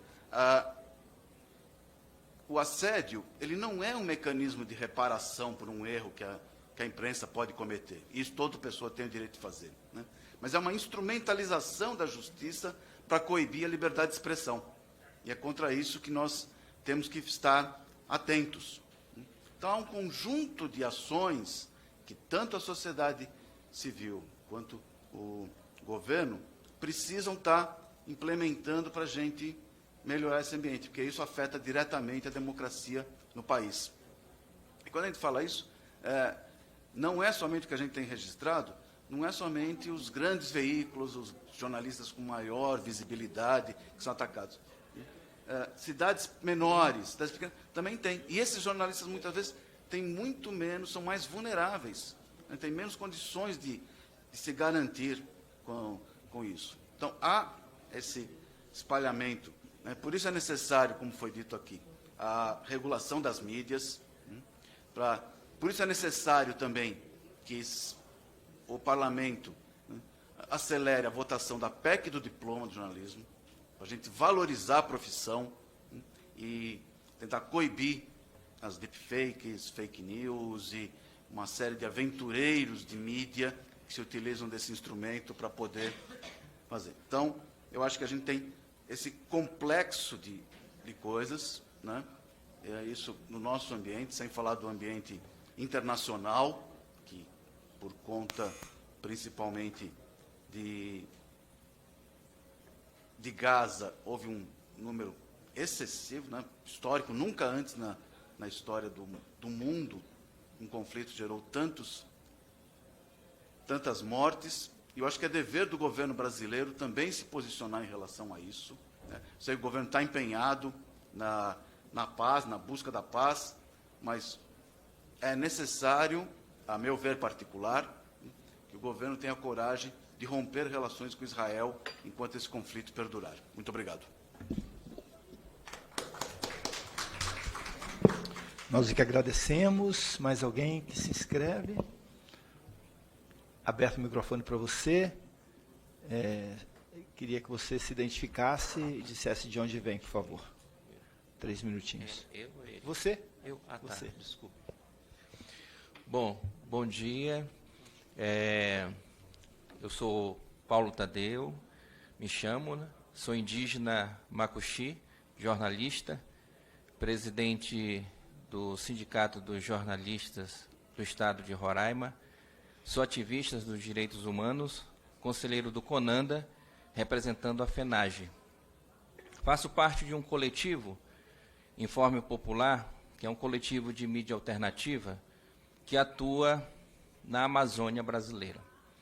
E a gente integra a Rede Nacional de Proteção a Jornalistas e Comunicadores. Rede, inclusive, que Repórter Sem Fronteira participa, né? E a gente tem participado lá em termos de contribuição. E o que eu coloco aqui é uma preocupação referente ao que virá. Nós estamos com contagem regressiva para a realização da COP30. E o que a gente vem acompanhando, principalmente quando a gente fala de comunicadores e jornalistas que atuam na Amazônia, é um ataque sistemático com essa pauta da COP30. A impressão que a gente tem é que que setores da elite, e aí eu falo também da mídia hegemônica, não quer que essa pauta seja bem debatida, bem divulgada. E há um cerceamento, um pacto entre o patronado de não divulgar muito essa pauta. E isso nos preocupa enquanto mídia contra-hegemônica e também enquanto jornalista responsável por esse coletivo, porque o governo precisa, senhor Vitor, ter um olhar mais atencioso com essa parte da pauta ambiental, principalmente com a questão da COP30. É necessário que se possa fazer uma articulação e envolver também o próprio governo e a própria comissão organizadora da COP30, no sentido de abrir um espaço e um diálogo para os jornalistas e envolver também a FENAGE, a federação que nós participamos, e outras organizações, a própria ABI, que também integra a ABI. Então, era essa a observação que a gente gostaria de fazer, e, ao mesmo tempo, um olhar especial, principalmente para os comunicadores ribeirinhos, para os comunicadores jornalistas indígenas que estão no seu território travando essa luta. Muito obrigado. Nós aqui te agradecemos. Nós temos por prática, na nossa Comissão de Direitos Humanos, desde a primeira reunião que fizemos, a gente sempre traz à tona a biografia de alguém, no caso das nossas reuniões ordinárias, alguém que desapareceu no período da ditadura civil-militar empresarial e alguém que também desapareceu no período recente. Temos feito isso sistematicamente para demarcar, né, naquela perspectiva dos direitos humanos, para que não se esqueça, para que nunca mais aconteça. Por justiça, verdade, memória. E hoje, durante esse nosso debate, eu queria pedir ao deputado, eu sempre que me refiro a ele, chamo de deputado. Pode ser que seja uma, né, uma premonição ou uma profecia, né, uma profecia. E, na verdade, o coordenador da nossa Comissão de Direitos Humanos, que é o Rodrigo Mondego, advogado lá do Rio de Janeiro, e eu queria pedir a ele que fizesse hoje, né, para além da fala que ele quiser fazer, claro, mas que ele fizesse também a leitura de uma pequena biografia do jornalista Tim Lopes. Bom dia para todo mundo. Uma satisfação estar aqui com vocês, né, com defensores de direitos humanos pela perspectiva aí do jornalismo, né, porque existem várias frentes aí de luta em defesa dos direitos humanos, né, e falar de Tim Lopes, não tem como falar de Tim Lopes apenas como um jornalista e o grande jornalista investigativo que ele foi, mas como um grande defensor de direitos humanos, aquele que estava na trincheira, né, na defesa dos marginalizados, na defesa contra o abuso e exploração sexual infantil, na defesa dos trabalhadores que eram precarizados. Então, em toda a sua carreira, o Tim Lopes, ele fez essa luta em defesa dos direitos humanos e usou a sua profissão como instrumento de defesa dos direitos humanos. Então, vou ler aqui uma breve biografia dele, né? O Tim Lopes, que nasceu em 1950, né, faleceu em 2002, foi um jornalista investigativo brasileiro conhecido por seu trabalho corajoso por denunciar violações de direitos humanos. Atuava de forma imersiva, infiltrando-se em ambientes marginalizados para revelar abusos, como a exploração sexual infantil, o trabalho precário e o abandono de crianças e adolescentes. Em 2002, foi assassinado por traficantes enquanto apurava crimes sexuais contra crianças e adolescentes em um determinado território favelado lá do Rio de Janeiro. Sua morte impactou o país e levou à criação da Abrage e do programa Tim Lopes. Em 2012, ele ganhou o Prêmio Direitos Humanos de forma póstuma da ministra dos Direitos Humanos na época, a hoje deputada federal Maria do Rosário. Ele se tornou símbolo do jornalismo comprometido com a justiça social e com os direitos humanos. Tim Lopes, presente.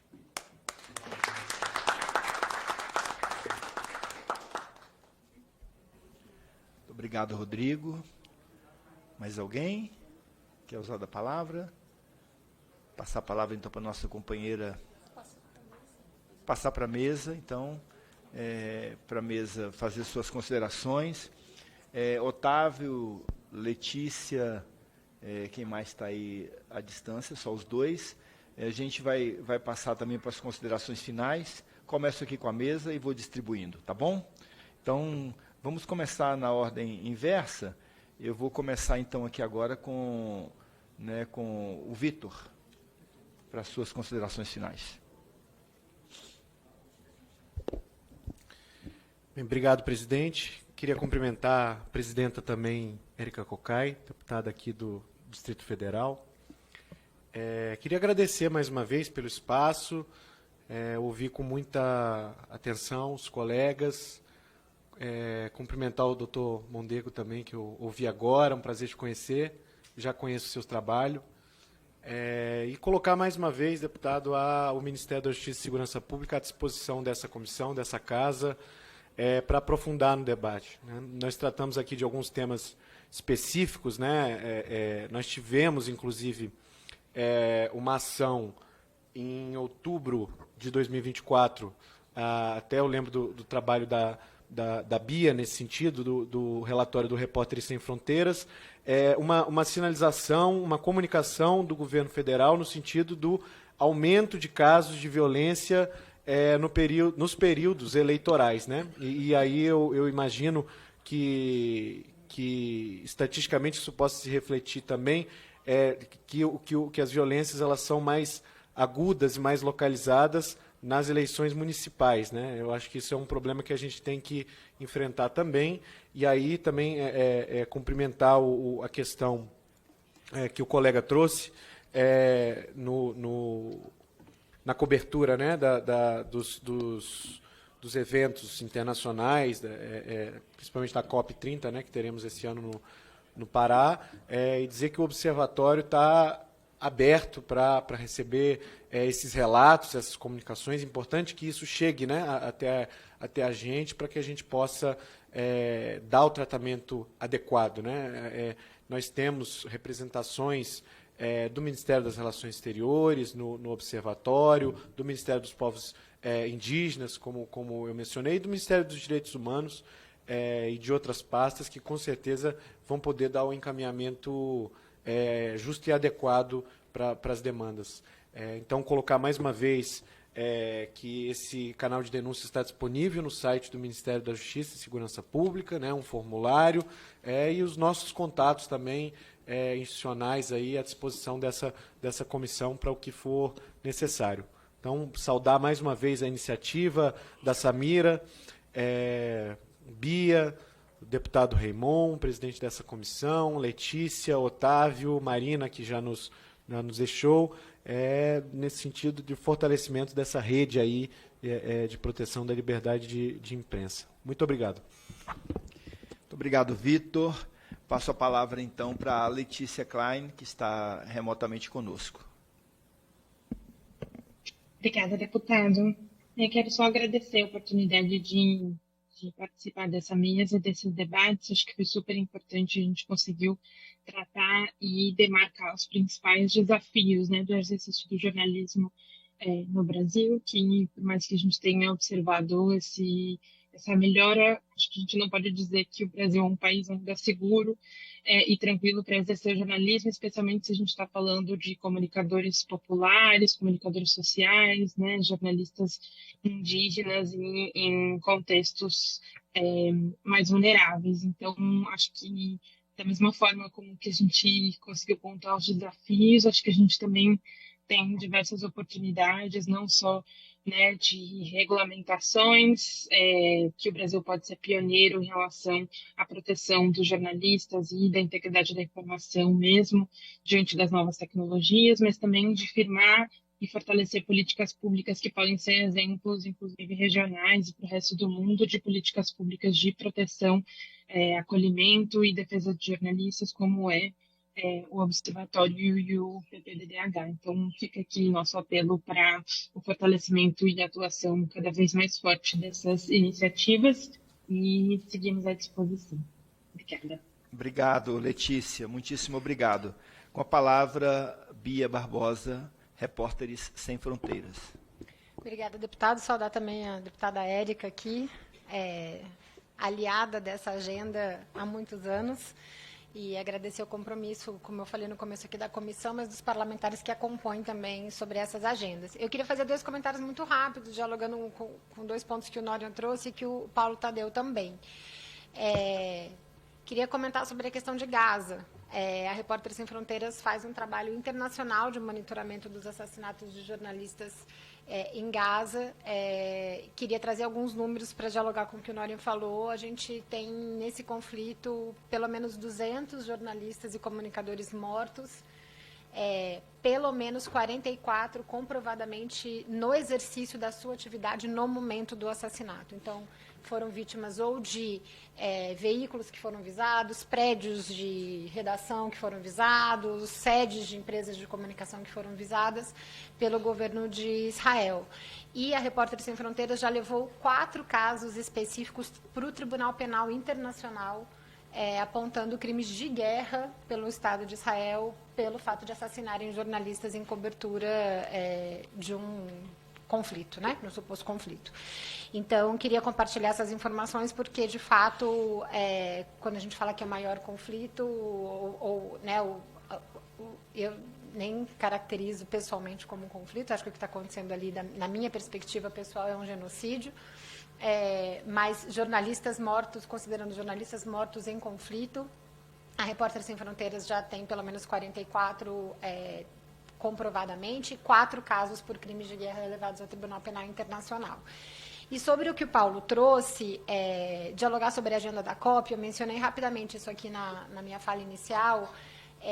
Eu acho que o governo brasileiro tem pautado a preocupação sobre a integridade da informação em relação a mudanças climáticas de uma maneira muito positiva no âmbito da agenda internacional. O Brasil lançou uma iniciativa global para promover a integridade da informação em relação às mudanças climáticas, mas eu acho que a gente precisa dizer que medidas que a gente precisaria ter quando a gente defende a integridade da informação em mudanças climáticas, porque eu acho que é uma agenda que vai além do enfrentamento à desinformação sobre a agenda do clima. A gente precisa falar sobre proteção de jornalistas e comunicadores para isso, porque, como está claro aqui, acho que na fala de todo mundo, a gente não vai combater a desinformação se a gente não tiver um jornalismo forte, se a gente não tiver produção de informação local por quem está lá no território, nas comunidades, e vivendo as consequências das mudanças climáticas. A Repórteres Sem Fronteiras, hoje, inclusive, está no Rio Grande do Sul, fazendo uma atividade de formação e lançamento de uma pesquisa com comunicadores e jornalistas sobre os impactos das enchentes no Rio Grande do Sul, que são fruto das mudanças climáticas, e a gente está fazendo um seminário lá de lançamento e de apoio aos jornalistas de lá, que também sofreram as consequências das enchentes. A gente teve redações destruídas, a gente teve jornalistas que perderam seus equipamentos, a gente teve uma dificuldade na cobertura. Então, acho que num ano de COP30, eu acho que é fundamental que a gente desça da agenda do que a gente está falando de integridade da informação, que é fundamental ser protegida, mas entenda que medidas o Estado brasileiro precisa se comprometer e convidar outros estados a se comprometerem nesse debate para a gente, de fato, conseguir garantir essa questão. Porque não são só os cientistas que sofrem as ameaças, os cientistas que produzem informação sobre isso, que sofrem as ameaças, as violações, as violências nesse cenário. Os jornalistas que cobrem a agenda ambiental, os comunicadores que cobrem a agenda ambiental, principalmente os indígenas e ribeirinhos que estão no território, são os que mais sofrem em relação a isso. Então, reforçar esse apelo que a gente tem feito globalmente, mas também para o Estado brasileiro, que tem a presidência da COP nesse momento estratégico, para que essa seja uma agenda de debate na COP lá em Belém. É isso. Obrigada e obrigada mais uma vez pelo convite. Obrigado, Bia. Obrigado também pelo trabalho do Repórteres Sem Fronteiras. E passo a palavra agora para o querido Otávio Costa. Otávio, que está conosco remotamente, para as suas considerações finais. Obrigado, Raymond, e cumprimento o pai também. Na verdade, a gente fica feliz, em parte, pelo fato de não estarmos vivendo hoje aquela situação de violência que vivemos num passado bastante recente, né? Falando de meio ambiente, e a gente já tinha falado aqui sobre a morte do Bruno Pereira e do Dom Philips, né? Na Amazônia, exatamente porque estavam denunciando crimes que estavam sendo cometidos, crimes ambientais, inclusive, estavam sendo cometidos. E, num passado um pouquinho mais remoto, acabamos de lembrar da morte de Tim Lopes, um grande amigo de todos nós, um grande colega, respeitadíssimo pelo trabalho dele. E esse ano, nós estamos lembrando de 50 anos da morte de Vladimir Herzog, né? São 50 anos de Herzog, que foi morto no regime militar, né, durante a ditadura. Então, estamos lembrando aqui de vários fatos que envolveram jornalistas, lamentavelmente, com a morte deles, e que eu digo, felizmente, hoje, em nosso país, não estamos vivendo essa tipo de situação. Vivemos uma situação muito grave durante o governo Bolsonaro e estamos acompanhando realmente com grande revolta o que está acontecendo hoje na Palestina, o que está acontecendo hoje na faixa de Gaza, esse genocídio que Israel vem cometendo e com a morte, é lógico, uma população civil, são milhares de pessoas que já morreram e 250 jornalistas. Mas eu só queria ressaltar mais uma vez a questão do assédio judicial, porque é uma questão grave, é uma questão que tem que ser combatida, né? Recentemente, o Ministério Público do Rio de Janeiro entrou com uma ação contra a Igreja Universal, pedindo uma indenização de 5 milhões de reais pelo dano moral, esse sim, dano moral e dano econômico que ela causou ao jornalista João Paulo Cuenca, ao acioná-lo uma proliferação de ações no país todo, né? Havia feito isso contra o Elvira Lobato e fez isso contra o João Paulo Cuenca. E o Ministério Público do Rio, então, entrou com uma ação cobrando 5 milhões de reais de indenização. É pouco, né? Pelo mal que a Igreja Universal fez a João Paulo Cuenca. Então, isso é um fato que nos preocupa muito, como já foi falado aqui, que é essa facilidade com que são movidas ações contra jornalistas e que, em geral, apesar de haver um entendimento já no Supremo de que essas ações são indevidas, que mesmo a censura também não se aplica, na primeira instância, muitas vezes se dá ganho de causa aos reclamantes, se dá ganho de causa a essas ações por dano moral e muitas vezes até aplica-se a censura a sites, a censura a blogs, mandando retirar noticiário das redes sociais. A ministra Carmen Lúcia já falou sobre isso, né? O cala-boca já morreu, mas na primeira instância o cala-boca ainda não morreu, né? Muitos dos juízes de primeira instância desconhecem que não cabe mais censura nesse país, não cabe há muito tempo censura nesse país, mas ainda tomam decisões nesse sentido. Em resumo, eu acho importantíssimo esse tipo de evento, esse tipo de audiência. Meus parabéns a meu caro amigo, deputado Raymond, parabéns à FENAGE pelo acompanhamento estatístico dos casos de violência aos jornalistas brasileiras, e a gente espera realmente que, com o debate, surjam mecanismos e surjam projetos de lei em várias esferas que venham proteger o exercício de nossa profissão, A liberdade de imprensa nesse país é fundamental, fundamental. Nós sabemos que a nossa grande imprensa tem uma cobertura muitas vezes enviesada e questionada, né? A imprensa empresarial, a imprensa corporativa, mas, de qualquer forma, essa é a imprensa que temos, né? Junto com as redes sociais.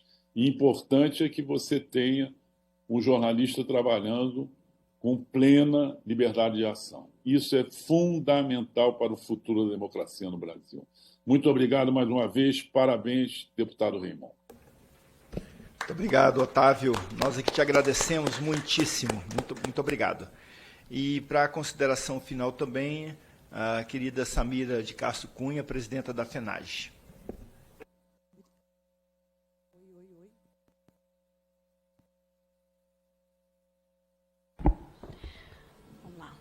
Bom, primeiro saudar a deputada Érica Cocai, né, que se fez presente aqui à nossa audiência, dizer que ela é uma grande parceira dos jornalistas e das jornalistas brasileiros e uma defensora ferrenha da liberdade de imprensa e da democracia, por conseguinte. Reagir um pouco às falas, muito brevemente, concordar com o Vitor que sim, que no período eleitoral há um crescimento da violência, e o nosso relatório detecta isso em 2024. No período de maio a outubro, se concentram 38,9% dos casos, ou seja, nós precisamos ter medidas de prevenção a esse tipo de violência, já que sabemos que ela se acirra em períodos eleitorais. Dialogar um pouco sobre a questão internacional que foi trazida aqui. A FENAGE é filiada à Federação Internacional dos Jornalistas, a FIGE, e a FIGE defende a criação de um instrumento normativo internacional no âmbito da ONU para a proteção e segurança dos jornalistas. Seria uma convenção específica para a proteção e segurança dos jornalistas, levando em consideração não só o histórico recente do genocídio em Gaza e da matança deliberada de profissionais de imprensa durante o exercício da profissão, como também do conflito na Ucrânia, mais especificamente no contexto da América Latina, das violações que acontecem no México, que são muito recorrentes, né? E de outros países latino-americanos que a Repórteres Sem Fronteiras acompanha muito bem. Nós provocamos a chancelaria brasileira, nós provocamos o Ministério das Relações Exteriores e esperamos que o governo brasileiro se debruce sobre a possibilidade de encampar internacionalmente essa luta da FIGE pela criação de uma convenção específica para a proteção e segurança de profissionais da imprensa.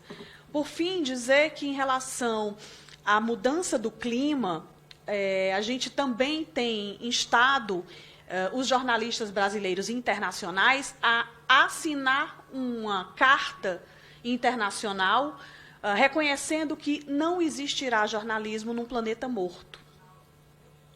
Fato esse em que a gente defende o papel das jornalistas e dos jornalistas, das comunicadoras e comunicadores, na defesa da integridade da informação que trata das questões climáticas. Portanto, vai ser um tema levado à COP pela FENAGE e pela FIGE, e que a gente espera o apoio de todas e todas as organizações aqui que participaram dessa audiência. Eu não fiz a minha autodescrição, mas eu sou uma mulher de cabelos castanhos, na altura dos ombros, estou vestindo um blazer bege e uma camisa preta de letras brancas que diz "Lute como uma jornalista". A gente tem que defender o jornalismo e não naturalizar a violência contra a nossa categoria. Se nós saímos em 2022 de quase 2 ataques por dia a jornalistas naquele período, nós chegamos a 2024 com um ataque a cada 2 dias e meio. Isso não é natural. Isso não pode acontecer. E o Estado brasileiro, o Parlamento, o Executivo, o Legislativo, o Judiciário, tem que se debruçar sobre esse fenômeno e garantir a integridade das operárias e dos operários da notícia. Porque, afinal de contas, foi uma jornalista que denunciou que uma mulher foi revitimizada inúmeras vezes numa audiência em que ela era a vítima de um suposto estupro. E essa jornalista, chamada Shirley Alves, que inclusive modificou a lei no tratamento dado, né, por magistrados as testemunhas e vítimas, enfim, de audiências, nas audiências do judiciário, ela foi condenada, inclusive criminalmente. Então, de Vladimir Herzog a Dom Phillips, passando por Tim Lopes e Shirley Alves, nós precisamos proteger e garantir o livre exercício dos operários e das operárias da notícia. Obrigada, deputado Raimundo. Muitíssimo boa fala, Samira. Muitíssimo obrigado. Eu estava pensando aqui, Samira, quando você fala de envolver todos os organismos, recentemente eu estive numa agenda na Bahia com a ANADEP, a Associação Nacional dos Defensores Públicos. E uma das questões que a gente levantou é a possibilidade de tentar fazer uma movimentação junto ao Parlasul, né, ao Parlamento Sul-Americano. Eu acho que também esse tema da violência contra jornalistas, a gente podia pautar isso, visto que o presidente do Parlasul hoje é o deputado Arlindo Chinaglia, talvez pensarmos numa agenda, né, a partir da Comissão de Direitos Humanos, da FENAGE, né, um pouco para pautar isso na América do Sul através do Parlasul. Quem sabe a gente podia pensar isso conjuntamente. Coloco aí a nossa comissão à disposição aí da FENAGE e das instituições para a gente poder fazer esse encaminhamento. Com a palavra, nossa querida deputada Érica Cocai. Bom, é uma alegria estar aqui fazendo essa discussão e uma tristeza ver o nível de ataques que se implementa aos profissionais, aos trabalhadores e trabalhadoras da notícia, e eu diria a própria realidade. Então, portanto, para além de tantos negacionismos que nós vivenciamos, nós temos o que eu chamo de negacionismo estrutural, que é o negacionismo da própria realidade. Então, portanto, ele tem uma transversalidade extremamente cruel, porque ao negar os fatos, se nega o debate democrático acerca dos fatos e se nega ao direito que todas as pessoas têm a terem acesso ao próprio fato, acesso aos dados, para que a partir daí possa construir as suas diversas interpretações sobre os próprios fatos. Se os limites dados são os limites da realidade, você tem diversas interpretações dela, e isso é o debate democrático.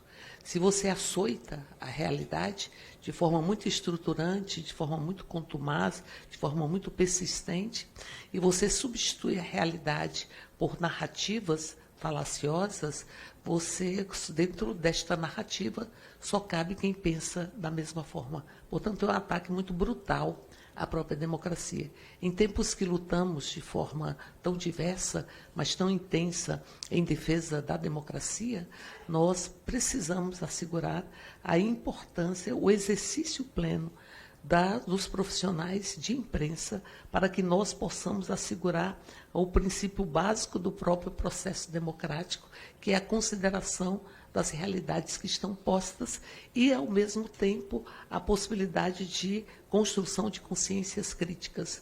Eu começo a minha vida política enfrentando a ditadura militar, há 50 anos atrás.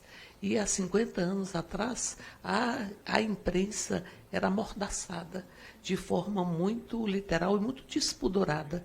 E o que nós estamos vendo, de certa forma, é que a imprensa que tenta se colocar a partir da realidade e a partir da difusão da própria realidade, ela sofre outros tipos de mordaças. E ela vai sendo também amordaçada em uma tentativa de silenciamento. Aqui vejo quando Vera Magalhães teve o seu rosto exposto em praça pública. E ali ela dizia, é como se o meu rosto tivesse se transformado em um alvo. E me lembra muito a fala de uma liderança indígena no Vale do Javari, quando nós fomos acompanhar as investigações sobre a morte do Dom e a morte do Bruno, e ele dizia, eu acordo todos os dias e parece que tem um alvo nas minhas costas. Então, portanto, essa condição de transformar a fala, a liberdade, os corpos em alvos de um processo de construção muito permanente do ódio, porque o que nós estamos vivenciando hoje é a captura da política pelo ódio e pela própria mentira. Por isso nós vamos ver aqui, neste levantamento destes dados, que os agressores, em 33,33%, são políticos, assessores ou parentes. Ou seja, é uma expressão de como a política, que é universo de construção de síntese e, ao mesmo tempo, de transformação da própria sociedade ou de elevação da dignidade humana, os políticos, e grande parte deles, se colocaram no exercício desta função como um exercício de profusão do próprio ódio e da própria mentira. Por isso existe uma transversalidade muito grande na defesa da liberdade de imprensa. Ela é transversal e ela vai dialogar com vários objetivos de desenvolvimento sustentável.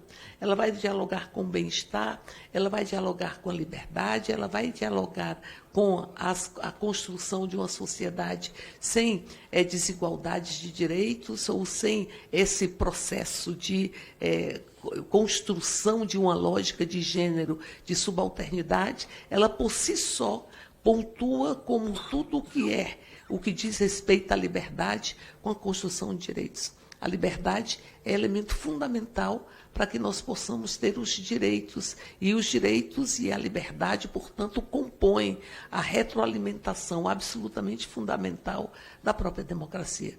Nós estamos falando de democracia. Quando nós falamos de liberdade de imprensa, nós estamos falando de democracia. Por isso, penso que o observatório que temos aqui na comissão, que é uma parceria com o Alto Comissariado da ONU, que discute as recomendações e, ao mesmo tempo, o desenvolvimento dos ODS, os Objetivos de Desenvolvimento Sustentável, tinha que introduzir também a discussão sobre liberdade de imprensa, para que a gente possa se somar ao que já existe de acúmulo nos Repórteres Sem Fronteiras, mas também na própria FENAGE, de defesa da liberdade, de defesa do acesso aos próprios fatos, da defesa da liberdade de expressão e de divulgação. E é óbvio que é impossível nós esquecermos o que acontece em Gaza. O que acontece em Gaza exige de nós que nos coloquemos em movimento, não apenas porque em movimento a gente percebe as correntes que nos prendem, como disse Rosa Luxemburgo, mas a gente tem possibilidade de quebrar essas correntes. A solidariedade às vítimas do genocídio que está em curso em Gaza, e grande parte dessas vítimas são profissionais que denunciam o que acontece naquele território e que passa por revestimentos falaciosos na perspectiva de negar a própria dor e a crueldade daqueles fatos. Então, portanto, eu diria que é preciso que nós possamos fazer esse recorte no observatório aqui sobre liberdade de imprensa, talvez construirmos também, em parceria com as entidades, uma subcomissão para discutirmos a liberdade, porque é transversal. É transversal. Quando a gente vê que acontece muita violência aos profissionais de imprensa e à própria liberdade, a liberdade de imprensa durante os processos eleitorais, é porque assim, há que se validar o que esse Brasil conquistou. Há que se validar em nome, inclusive, de Herzog, mas em nome de tantas Marias, de tantas Clarices, de tantas Eunices, que dizem que ainda estamos aqui. Validar a conquista do direito de votar, do direito à soberania popular, que foi tão ameaçada, continua sendo ameaçada, e que, em verdade, ela recrudesce-se à violência, à imprensa, à liberdade de imprensa e aos profissionais de imprensa em função desta atentado à própria democracia, pela transversalidade que tem a liberdade de imprensa, pela necessidade que temos de romper os negacionismos estruturais para que nós possamos, enfim, consolidar uma democracia que precisa muito ser cuidada, para que possamos requalificar a política como espaço de discussão de projetos políticos e de construção de síntese e libertá-la da lógica do ódio e da lógica da própria mentira. É fundamental que nós possamos nos colocar em movimento. Como disse, como gosto de dizer, mas está aqui também, que o discurso não tem inocência no discurso. não tem inocência nos discursos. Discurso, alguns dizem, são palavras que se perdem no vento, não. São as palavras que colam. Colam na pele, colam na alma, é de uma nação. Discurso é ponte entre pensamento e entre ação. O discurso se transforma em atos, é via de regra. Então, é fundamental que nós possamos assegurar a liberdade de imprensa para que possamos consolidar a democracia e os próprios direitos. Por isso, ainda estamos aqui. Ainda estamos aqui e continuaremos aqui para dizer imprensa livre, democracia, liberdade e direitos. Isso perpassa uma outra concepção que sintetiza tudo isso, que é sem anistia para golpista.